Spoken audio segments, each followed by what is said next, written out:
निकाल कर बहिफाजत अपने घर या किसी कारोबारी मरकज तक पहुंचानी हो। ये शहरियों के लिए कड़ा इम्तिहान बना हुआ है। और CIA पुलिस ने हाल ही में दावा किया है कि कराची में 1 या 2 नहीं बल्कि बैंकों के अतराफ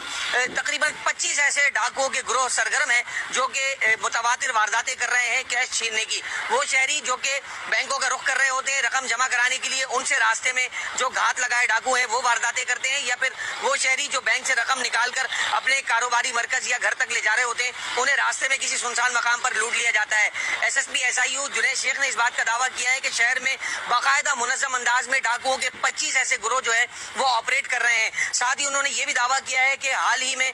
जो CIA पुलिस है उसने 33 ऐसे मुलजिमों को गिरफ्तार किया है जो बाकायदा ATMs के बाहर और बैंकों के बाहर घात लगाकर शहरियों को मुतवातिर लूट रहे